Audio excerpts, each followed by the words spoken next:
اب بلا کسی تاخیر کے میں آپ کو خطابت کے میدان میں لیے چلتا ہوں، اور خطابت کے لیے آپ کے سامنے حضرت مولانا عطا اللہ صاحب مظاہری استاذ حدیث مدرسہ اصلاح المسلمین چمپا نگر کو میں دعوت دے رہا ہوں کہ وہ تشریف لائیں اور 20 منٹ کے اندر میں اپنی بات کی تکمیل فرما دیں۔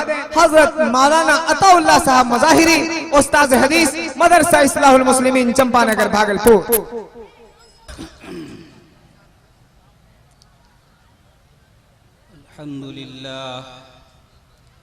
الحمد لله رب العالمين، والصلاة والسلام على سيد الأنبياء والمرسلين، أما بعد، أعوذ بالله من الشيطان الرجيم، بسم الله الرحمن الرحيم، إن كنتم تحبون الله فاتبعوني يحببكم الله ويغفر لكم ذنوبكم والله غفور رحيم، وقال إن الدين عند الله الإسلام۔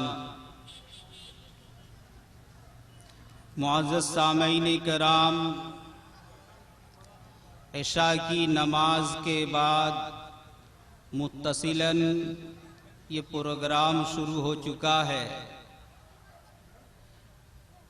میں بلا کسی تفصیل کے آپ کے سامنے سب سے پہلے یہ بیان کر دینا بہتر سمجھتا ہوں کہ آج آپ جس مبارک محفل میں، جس پر نور اجلاس میں یہاں تشریف فرما ہے، اس کے سلسلے میں چند جملے بیان کرنا چاہتا ہوں کہ ابھی جو جلسہ سیرت النبی کی حیت ہے، صورت ہے، اور ابھی جو جمع غفیر ہے، یہ جلسہ، یہ سیرت النبی کا جلسہ، اصلاح معاشرہ کا جلسہ آج سے تقریباً 25 سال قبل اس کی ابتدا اسی محلے صدر الدین چک میں ایک مزار ہے، اس مزار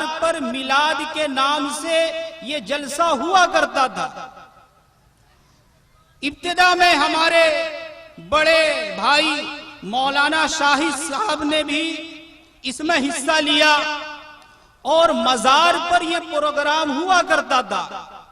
پھر کبھی ایسا بھی ہوا کہ یہ پروگرام قبرستان، جو آپ یہاں صدر الدین چک میں جو لوگ جانتے ہیں، واقف ہیں، وہاں بھی یہ پروگرام ہوا۔ میرے بڑے بھائی کے بعد میرا پھر یہ زمانہ آیا، ہمارے دوست و احباب کا زمانہ آیا، اور میلاد کے نام سے، سیرت النبی کے نام سے یہ جلسہ، یہ پروگرام ہوتا رہا۔ جب ہمارا دور بھی گزر گیا، ہماری مشغولیت بھی کچھ اور ہو گئی، تو اس کے بعد ہمارے چھوٹے بھائی مفتی ساجد اللہ صاحب نے اس میں قدم بڑھایا، اور قدم بڑھا کر محنت کی کوشش کی، جس کا نتیجہ، جس کا نمونہ، جس کا ثمرہ یہ آج ہمارے سامنے ہے۔ اس میں اصلاح ہوئی، ترمیم ہوئی، تبدیلی ہوئی، اور تبدیلی کے بعد، اصلاح کے بعد، ترمیم کے بعد یہ جلسہ ہمارے سامنے ہے، جس کی مکمل نوعیت آپ کے سامنے ہے۔ اللہ تعالیٰ اس پروگرام کو، اس جلسے کو قبول فرمائے۔ جلسے کا جو عنوان ہے، اس عنوان کے مکمل مطابق ہماری گفتگو ہوگی یا نہیں ہوگی، اس کا صحیح فیصلہ وہ علماء کریں گے جن کا تعلق درس و تدریس سے ہے۔ میں یہاں کے احوال اور یہاں کے احوال کو سامنے رکھ کر کے، موجودہ حالات کو سامنے رکھ کر کے، میں آپ کے سامنے چند لمحے کے لیے یہاں آ گیا ہوں۔ اللہ سے دعا فرمائے کہ اللہ تعالی ہمیں صحیح اور حق بات کہنے کی توفیق عنایت فرمائے، اور ہم سب کو اس پر عمل کرنے کی توفیق عنایت فرمائے۔ میں نے جو قرآن مقدس کی جو آیت کریمہ تلاوت کی ہے، ان دونوں آیت کریمہ کو سامنے رکھ کر کے آپ کے سامنے کچھ بیان کرنا چاہتا ہوں۔ اللہ تعالیٰ اسے قبول فرمائے۔ ہمارا یہ عقیدہ ہے، تمام مسلمانوں کا یہ عقیدہ ہے، پختہ یقین ہے کہ اللہ تعالیٰ نے ہمارے لیے جس دین کا انتخاب کیا ہے، ہمارے لیے جس دین کا انتخاب کیا ہے وہ دین اسلام ہے، اور اسی دین اسلام کے اندر مکمل 100% کامیابی و کامرانی ہے قیامت تک آنے والے انسانوں کے لیے۔ اور یہ دین اسلام ہر اعتبار سے جامع ہے، کامل ہے، مکمل ہے، اور اس کی جامعیت کو، اس کی اکملیت کو نبی اکرم صلی اللہ علیہ وسلم کو بھیج کر کے اس کی جامعیت بیان کی گئی، اس کے کمال کو بیان کیا گیا، اس کی تکمیل ہوئی۔ اور ایک بات میں بیان کرنا چاہتا ہوں کہ جس سرزمین پر، جس ہندوستان کی سرزمین پر ہم اور آپ یہاں بیٹھے ہیں، اس ہندوستان کی سرزمین سے ہمارا کوئی نیا تعلق نہیں ہے، نئی ہماری نسبت نہیں ہے۔ ہمارا تعلق، ہماری نسبت اس ہندوستان کی سرزمین سے سب سے پرانی نسبت ہے، سب سے پرانا تعلق ہے۔ ہم مسلمانوں کے سب سے پہلے نبی، اللہ کے سب سے پہلے نبی، سب سے پہلی شخصیت حضرت آدم علیہ السلام ہیں۔ ہم سب سے پہلے نبی جو روئے زمین پر آئے، پہلے نبی کو جو روئے زمین پر بھیجا گیا وہ حضرت آدم علیہ السلام ہیں۔ آپ کو معلوم ہوگا یہی ہندوستان کی سرزمین ہے جس ہندوستان کی سرزمین پر حضرت آدم علیہ السلام کو مبعوث کیا گیا ہے، اور ہم آدم کی اولاد ہیں۔ یہی وہ سرزمین ہے کہ سب سے پہلے نبی کو سب سے اخیر میں آنے والے نبی محمد عربی صلی اللہ علیہ وسلم کی بشارت اسی دنیا میں دی گئی، اسی ہندوستان کے ملک میں بشارت دی گئی۔ یہ دار التبشیر ہے، یہ دار النبوت ہے، یہ دار الخلافہ ہے، یہ ہندوستان کی سرزمین، اور ہمارا تعلق اس ہندوستان کی سرزمین سے سب سے پرانا ہے، سب سے گہرا ہے، سب سے قدیم ہے۔ تو سب سے پہلے نبی کو سب سے اخیر میں آنے والے نبی محمد عربی صلی اللہ علیہ وسلم کی بشارت سب سے پہلے ہندوستان میں دی گئی۔ خدا کا سب سے پہلا قانون، خدا کا سب سے پہلا فرمان، خدا کی سب سے پہلی وحی اسی ہندوستان کی سرزمین پر پہلی وحی نازل ہوئی ہے۔ پہلا قانون، خدا کا پہلا فرمان اسی ہندوستان کی سرزمین پر نازل ہوا ہے۔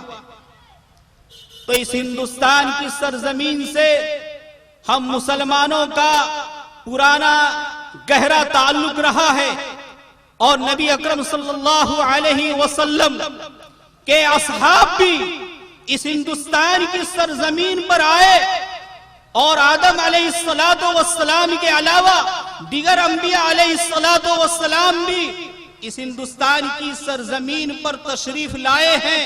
روایات کو دیکھنے سے، تاریخ کی کتابوں کے دیکھنے سے معلوم ہوتا ہے، لیکن آج ہم لوگوں نے تاریخ کو بھلا دیا ہے، تاریخ سے ہماری بڑی دوری ہو گئی ہے۔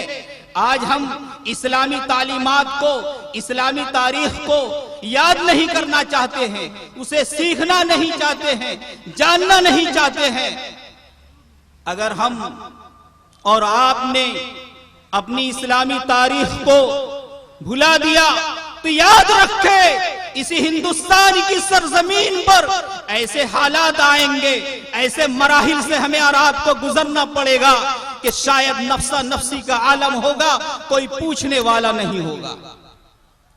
اس لیے ہمارا آپ کا تعلق اس ہندوستان کی سرزمین سے پرانا ہے، اور ہمارے اور آپ کے آخری نبی محمد عربی صلی اللہ علیہ وسلم کے جو ماننے والے ہیں، امتی ہیں، انہوں نے آپ علیہ السلام سے بھی محبت و عقیدت کی، اور آپ علیہ السلام کی محبت و عقیدت کے ساتھ اس ہندوستان کی سرزمین سے بھی محبت و عقیدت اپنے اندر پیدا کی تھی، جہاں دین اسلام پر چلنے کے لیے، آپ علیہ السلام کی تعلیمات پر چلنے کے لیے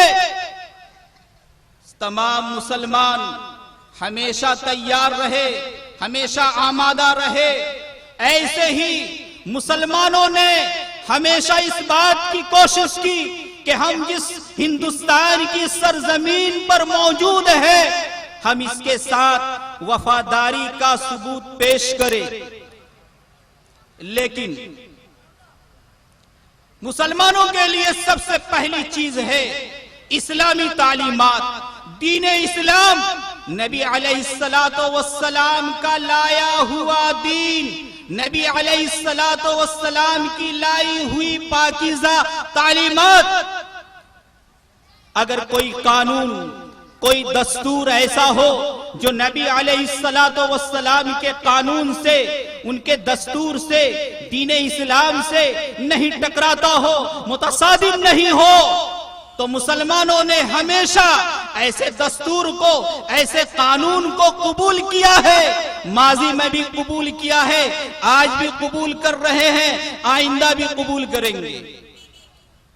اور اگر کوئی قانون ایسا ہو، کوئی حکم ایسا ہو، کوئی پیغام ایسی ہو، کوئی دستور ایسا ہو جو دین اسلام کے خلاف ہو، تو ماضی نے، گزشتہ زمانے میں بھی ہم نے، مسلمانوں نے اسے تسلیم نہیں کیا ہے، موجودہ زمانے میں بھی ہم تسلیم نہیں کرتے ہیں، آئندہ بھی تسلیم نہیں کریں گے۔ کیوں نہیں؟ یہ ہندوستان کی وہ سرزمین ہے جہاں ہر ایک مذہب کے ماننے والے کو اپنے مذہب پر، اپنے مسلک پر مکمل آزادی دی گئی ہے۔ دستور میں، یہاں کے قانون میں، یہاں ہر ایک مذہب کے ماننے والے کو کھلی آزادی ہے کہ وہ اپنے مذہب کے مطابق، اپنے دین کے مطابق، اپنے مسلک کے مطابق عمل کرے۔ چنانچہ جب یہاں کا دستور مرتب کیا گیا، اور دستور مرتب ہونے کے بعد سن عیسوی 1949 میں جب دستور مرتب ہو گیا اور اس کو قانون کی حیثیت دی گئی، اور اس کے بعد 1950 میں قانون کو، دستور کو نافذ کیا گیا، تو اس وقت سے مسلمانوں نے اس دستور کو مانا ہے، اس قانون کو مانا ہے، اس لیے کہ اس قانون میں، اس دستور میں، دستور ہند میں ہر ایک کو آزادی کے ساتھ رہنے اور سہنے کی اجازت دی گئی ہے۔ بہرحال تو میں یہ کہہ رہا تھا کہ اس ہندوستان کی سرزمین پر ہمیں نبی اکرم صلی اللہ علیہ وسلم کی محبت اور عقیدت کے ساتھ رہنا ہے، اور اس ہندوستان کی سرزمین پر بھی ہمیں اس ہندوستان کی سرزمین سے وفاداری کے ساتھ رہنا ہے۔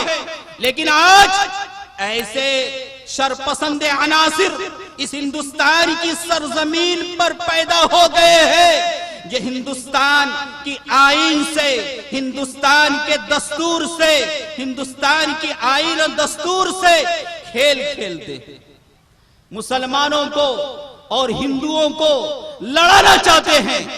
یہاں جو مسلمان اور ہندو پیار و محبت کے ساتھ رہنا چاہتے ہیں، ان کی پیار و محبت کو خاک میں ملانا چاہتے ہیں اور جنگ و جدال کا ماحول قائم کرنا چاہتے ہیں، لیکن ہم ایسا ہونے نہیں دیں گے. ہمیں اپنے نبی کی محبت اور عقیدت بھی ہے اور ہندوستان کی سرزمین سے بھی محبت اور عقیدت ہے. جو شرپسند عناصر یہ چاہتے ہیں کہ ہندو مسلم آپس میں لڑیں اور ہندوستان کے آئین کا خون ہو، ہم اسے ہونے نہیں دیں گے. انشاءاللہ ہونے نہیں دیں گے. جب تک جسم میں جان رہے گی، جب تک روح رہے گی، ہم اپنے دین کے مطابق بھی عمل کریں گے اور ہندوستان کے قانون کی بھی رعایت کریں گے. بہرحال ہمارے لیے ہمارے سب سے آخر نبی محمد عربی صلی اللہ علیہ وسلم ہے. ان کی محبت اور عقیدت ہو. اگر نبی اکرم صلی اللہ علیہ وسلم کی محبت اور عقیدت ہے تو ہمارا ایمان کامل و مکمل سمجھا جائے گا. اور اگر نبی اکرم صلی اللہ علیہ وسلم سے محبت و عقیدت نہیں ہے، محبت میں کمی ہے، عقیدت میں کمی ہے، تو وہ مومن کامل نہیں، اس کا ایمان کامل نہیں، وہ ایمان میں ناقص ہے، وہ کامل مسلمان نہیں، اس کا ایمان ادھورا ہے. اور یاد رکھے، اگر ہم یہ چاہتے ہیں کہ اللہ کی محبت ہو، اللہ کی جانب سے بخشش ہو، تو اللہ کی محبت کے لیے، اللہ کی بخشش کے لیے ہمیں نبی اکرم صلی اللہ علیہ وسلم سے محبت و عقیدت پیدا کرنی پڑے گی. اگر نبی کی محبت ہے، عقیدت ہے، تو قرآن کا دو اعلان ہے. ایک اعلان تو یہ ہے کہ اللہ تعالی ہمارے گناہوں کو معاف فرمائیں گے، ہماری بخشش فرمائیں گے. اور دوسرا اعلان قرآن کا یہ ہے کہ اللہ تعالی اپنی محبوبیت عطا فرمائیں گے. اور ایک بات سنیے، صحابہ کرام کو بھی نبی علیہ السلام سے بڑی محبت و عقیدت تھی. بس ایک مثال بخاری شریف کی روایت ہے. بخاری شریف کے علاوہ حدیث کی دیگر کتابوں میں بھی روایت موجود ہے. صحابہ کرام کو نبی علیہ السلام سے ایسی محبت، ایسی عقیدت، ایسا گہرا تعلق کہ آپ علیہ السلام کا وضو کا جو مستعمل پانی ہوتا، وہ پانی بھی زمین پر گرنے نہیں دیتے کہ صحابہ کرام اس پانی کو لے کر کے اپنے جسم سے مل لیا کرتے. آپ علیہ السلام اگر تھوکتے، اس کو بابرکت سمجھ کر کے لے کر کے اپنے جسموں سے مل لیتے. آپ علیہ السلام اگر اپنی ناک صاف کرتے، صحابہ کرام اسے تبرک سمجھ کر کے اسے استعمال کرتے. ایک بار نبی اکرم صلی اللہ علیہ وسلم نے دیکھا کہ صحابہ کرام جب علیہ السلام نے وضو کیا تو صحابہ دوڑ رہے ہیں آپ کا مستعمل پانی لینے کے لیے اور لے کر کے اپنے جسم سے مل رہے ہیں. جن صحابہ کرام کو پانی نہیں ملا تو دوسرے صحابہ کرام کے جسم سے اپنے جسم کو مس کرنے لگے، لگڑنے لگے. آپ علیہ السلام نے صحابہ کرام سے سوال کیا کہ تمہیں کس بات نے اس بات پر آمادہ کیا کہ تم میرے مستعمل پانی کو لے کر کے اپنے جسم سے لگا رہے ہو، اپنے جسم پر بہا رہے ہو، اپنے جسم سے مل رہے ہو؟ تو صحابہ کرام نے کہا آپ کی محبت اور عقیدت میں ایسا کر رہا ہوں. غور سے سنیے، نبی اکرم صلی اللہ علیہ وسلم نے فرمایا کہ اگر تمہیں مجھ سے محبت ہے، مجھ سے عقیدت ہے، میرے ساتھ تمہارا تعلق گہرا اگر ہو تو گہرا تعلق قائم کرنے کے لیے، محبت اور عقیدت پیدا کرنے کے لیے، سچی عقیدت کے لیے، سچی محبت کے لیے تمہارے اوپر 3 کام لازم ہیں. اگر وہ 3 کام اپنے اوپر تم لازم کر لیتے ہو، ان 3 صفات کو اپنے اندر داخل کرتے ہو، تو سمجھ لو کہ تم کو ہم سے سچی محبت ہے، سچی عقیدت ہے۔ کیا فرمایا؟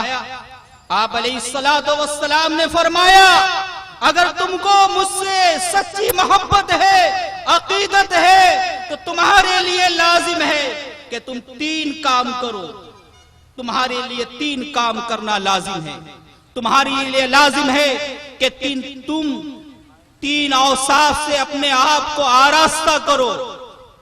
پہلی چیز یہ ہے کہ جب تم بولو، گفتگو کرو تو سچی بات کرو، اپنے اوپر سچائی کو لازم پکڑ لو، لازم اختیار کرو سچائی کو، جھوٹ مت بولو۔ اگر تم سچ بولتے ہو، تمہارے اندر سچائی ہے، تمہیں جھوٹ سے نفرت ہے، تو سمجھ لو تم کو صحیح محبت ہے ہم سے، صحیح عقیدت ہے۔ اور اگر تم سچائی کو اختیار نہیں کرتے ہو، تم جھوٹ بولتے ہو، تو تمہیں ہماری صحیح سچی عقیدت نہیں ہے، سچی محبت نہیں ہے، صرف زبانی دعویٰ ہے محبت اور عقیدت کا۔ دوسری چیز آپ نے فرمایا کہ اگر تم کو ہم سے عقیدت اور محبت ہے تو تمہارے لیے دوسری چیز یہ ہے کہ جب تمہارے پاس کسی کی امانت رکھی جائے، تمہارے پاس کسی کی امانت ہو تو امانت کو ادا کرو، امانت میں خیانت مت کرو۔ اگر تم امانت ادا کرتے ہو، امانت میں خیانت نہیں کرتے ہو، تو یقیناً تم کو مجھ سے سچی عقیدت اور محبت ہے۔ اور اگر امانت میں خیانت کرتے ہو، تمہارے اندر امانت داری نہیں ہے، تو تمہاری محبت بھی جھوٹی ہے، تمہاری عقیدت بھی جھوٹی ہے۔ پھر آپ نے فرمایا تیسری چیز تمہارے لیے لازم یہ ہے کہ تم اپنے پڑوسی کے ساتھ حسن سلوک کا، ہمدردی کا معاملہ کرو۔ اگر تمہارا اپنے پڑوسی کے ساتھ اچھا تعلق ہے، حسن سلوک ہے، تعلقات اچھے ہیں، تم اپنے پڑوسی کے ساتھ اچھا برتاؤ کرتے ہو، تو تمہاری محبت اور عقیدت سچی ہے۔ اور اگر تمہارا تعلق پڑوسی کے ساتھ اچھا نہیں ہے، تمہیں پڑوسی سے ہمدردی نہیں ہے، تو تمہاری محبت، تمہاری عقیدت جھوٹی ہے، سچی نہیں ہے، جھوٹی ہے۔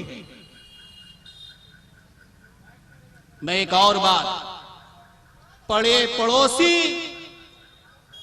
صرف مسلمان ہی نہیں، غیر مسلم بھی پڑوسی میں داخل ہے۔ ابھی یہاں یہ سامنے غیر مسلم کی دکان ہے، یہاں پر اور بھی غیر مسلم کی دکان ہے، غالباً کرائے میں بھی غیر مسلم رہتے ہیں۔ تو جن کے پڑوس میں یہ غیر مسلم رہتے ہیں، ان کے ساتھ بھی ہمدردی یہ اسلام کی پاکیزہ تعلیمات میں داخل ہے۔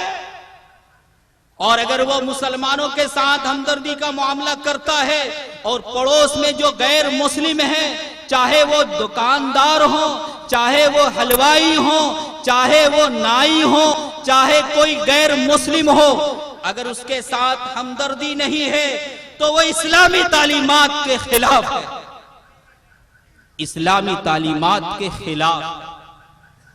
تو بہرحال آپ علیہ السلام سے صحابہ کرام کو بڑی سچی عقیدت اور محبت تھی۔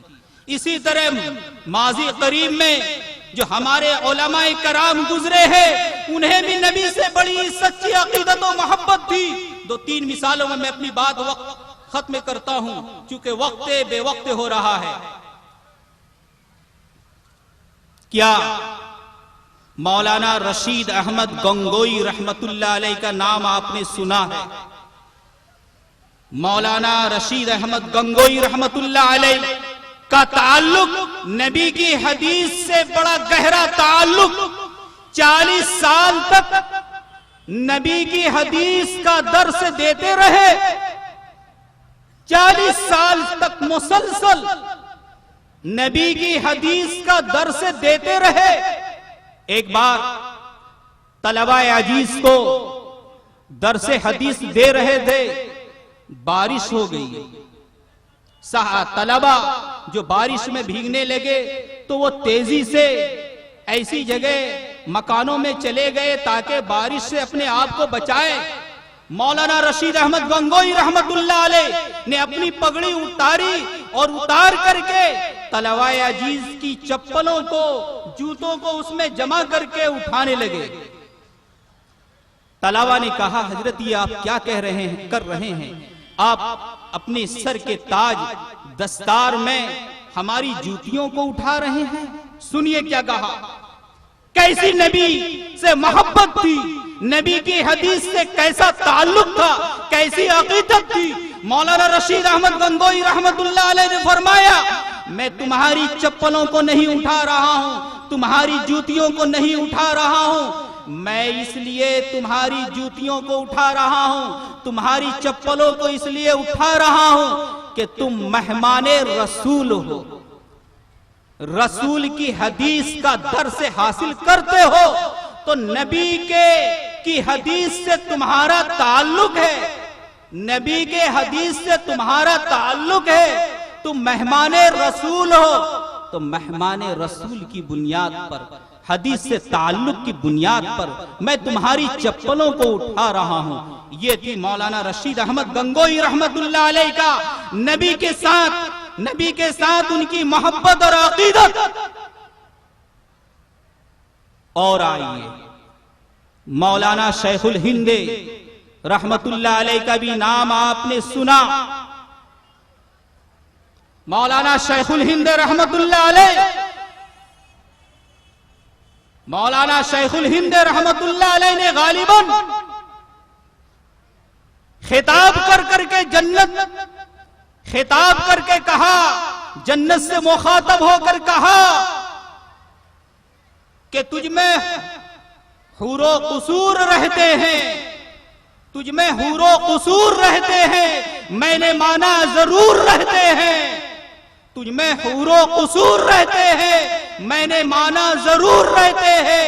میرے دل کا طواف کر اے جنت, میرے دل کا طواف کر اے جنت, میرے دل میں حضور رہتے ہیں. دیکھیے نبی سے کیسی محبت, کیسی عقیدت, کہ جنت سے خطاب کر کے کہہ رہے ہیں کہ سب کچھ تمہارے اندر ہے, لیکن اے جنت میرے دل کا طواف کر, اس لیے کہ میرے دل میں نبی اکرم صلی اللہ علیہ وسلم رہتے ہیں, ان کی محبت و عقیدت رہتی ہے. اور بس ایک اور, مولانا قاسم نانوتوی رحمت اللہ علیہ جو بانی دارالعلوم دیوبند ہے, وہ عشق رسول میں اس طرح غرق رہا کرتے تھے, شرابور رہا کرتے تھے, عشق رسول میں اس طرح ڈوبے ہوئے رہا کرتے تھے. کیسے کہ عشق رسول میں اس طرح ڈوبے رہا کرتے کہ جب مدینے کی سرزمین پر جاتے تو 6-7 کلومیٹر اپنی چپل کو اتار دیتے. کسی نے کہا, حضرت آپ مدینے میں داخل ہونے سے پہلے 6-7 میل پہلے اپنی چپل کو اتار دیتے ہیں, آپ چلیں گے پاؤں زخمی ہو جائیں گے. معلوم ہے کیا جواب دیا ہے؟ مولانا قاسم نانوتوی رحمت اللہ علیہ نے فرمایا, تمہیں معلوم ہے مدینے کی سرزمین پر محمد عربی صلی اللہ علیہ وسلم کے مبارک قدم پڑے ہیں. یہ بڑی گستاخی ہوگی کہ قاسم کی چپل اس جگہ کو روندے جس جگہ پر نبی کا مبارک قدم پڑا ہو. قاسم سے ایسی گستاخی نہیں ہو سکتی, قاسم سے ایسی گستاخی نہیں ہو سکتی. یہ تھی نبی کی محبت و عقیدت. تو ہمیں اور آپ کو نبی اکرم صلی اللہ علیہ وسلم سے سچی محبت اور عقیدت پیدا کرنی چاہیے۔ اگر ہمیں نبی علیہ الصلوۃ والسلام سے سچی محبت اور عقیدت ہوگی تو یقیناً ہم دنیا میں بھی کامیاب ہوں گے، آخرت میں بھی کامیاب ہوں گے۔ اللہ تعالیٰ سے دعا فرمائیں کہ اللہ تعالیٰ ہم سب کو انہی چند باتوں پر عمل کرنے کی توفیق عنایت فرمائے۔ وما علینا الا البلاغ۔ اللہ کے رسول کو جو مانتا نہیں، اللہ کے رسول کو جو مانتا نہیں، وہ شخص بے وقوف ہے، کچھ جانتا نہیں۔ اللہ کے رسول کو جو مانتا نہیں، وہ شخص بے وقوف ہے، کچھ جانتا نہیں۔ اور تم حال ان کا دیکھنا محشر کے روز، جب آقا کہیں گے میں اسے پہچانتا نہیں۔ اور جس انجمن میں ذکر رسالت مآب ہے، تابش بھائی، جس انجمن میں ذکر رسالت مآب ہے، اس انجمن میں سانس بھی لینا ثواب ہے۔ اور ختم الرسول ہے حامل ام الکتاب، ختم الرسول ہے حامل ام الکتاب ہے، اس پر سلام جس کا پسینہ گلاب ہے۔